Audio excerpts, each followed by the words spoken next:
Hey everyone, and welcome. Today we're going to take a look at how physical security made this massive leap from a bunch of clunky, isolated gadgets to the super smart, connected ecosystem that keeps us safe today. Let's dive right in. So let me ask you this. What if an alarm goes off, but your cameras have absolutely no idea? Or a door gets forced open, but it can't tell the video system, hey, start recording. Sounds kind of crazy, right? Well, for decades, that was the reality of physical security. To really get a grip on how far we've come, we've got to go back in time to the analog era. Now, this period was all about what the industry calls the silo problem. Basically, every single piece of security hardware was its own little isolated island. I mean, the name says it all. Closed-circuit television. And they weren't kidding. It was literally a closed circuit. You had one camera connected by one single dedicated wire to a specific monitor or a recorder. That's it. A completely sealed loop with no way to access it from the outside. So what did this analog nightmare actually look like day to day? Well, it was a mess. You had security guards literally swapping out VCR tapes by hand every single day.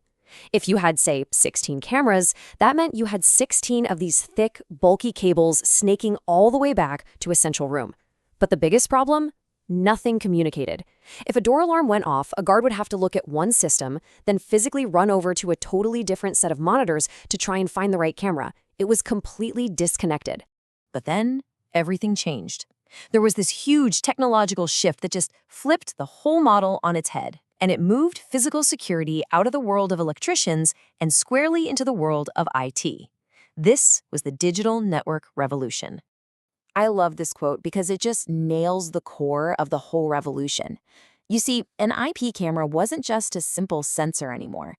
It became a tiny little computer. It had its own processor, its own memory, a network card. It could basically think for itself. And this table just shows that leap perfectly. We went from a dumb sensor that just sent a raw signal down one wire to an intelligent network node. This new device could capture video, digitize it, and then send it out as data over a shared network. You know, just like your laptop or your phone does. And the implications of this were huge. I mean, this was a real game changer. Instead of needing a dedicated cable for every single device, now everything could just plug into a nearby network switch. All of a sudden, the building's existing computer network became the backbone for the entire security system. It made installation and scaling up so much simpler. Okay, so how does all this come together in the modern systems that we see today? Well, what we're really talking about is an Internet of Things, or an IoT ecosystem.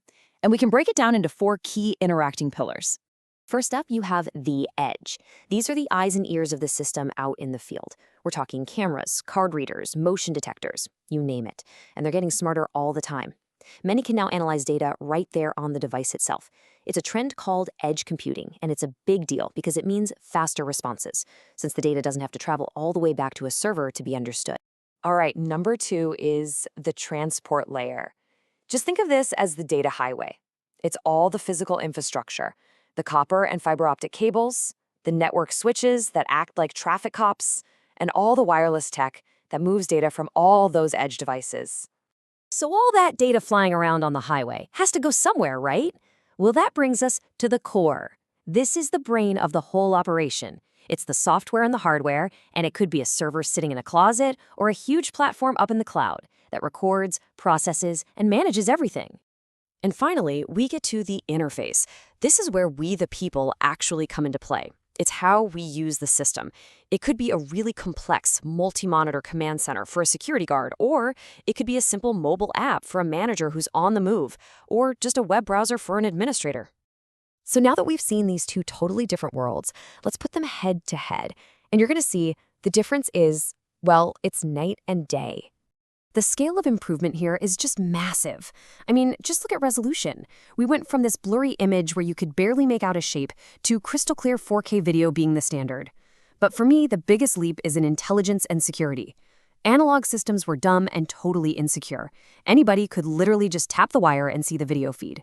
Modern IP systems, on the other hand, have smart analytics built right in and use high-level encryption to keep all that data safe. Okay, this brings us to the final and maybe the most important piece of the puzzle. You see, having network-connected devices is powerful, for sure, but the true goal of a modern system is something called unification. Now, there's a really key difference here between integration and unification. Integration is when you have two separate programs that send basic messages to each other. It's useful, yeah, but you're still stuck managing two different systems. Unification is on a whole other level.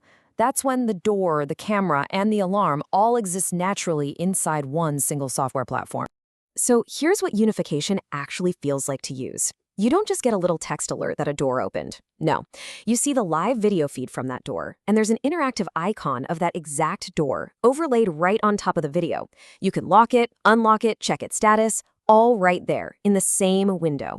The boundaries between the systems are just completely erased. So we've gone on this incredible journey from isolated analog boxes to this unified, intelligent IT ecosystem. The big question is, where do we go from here? Now that physical security is truly an IT discipline, the challenges have shifted. It's not about cabling anymore. It's about cybersecurity, data privacy, and the responsible use of AI.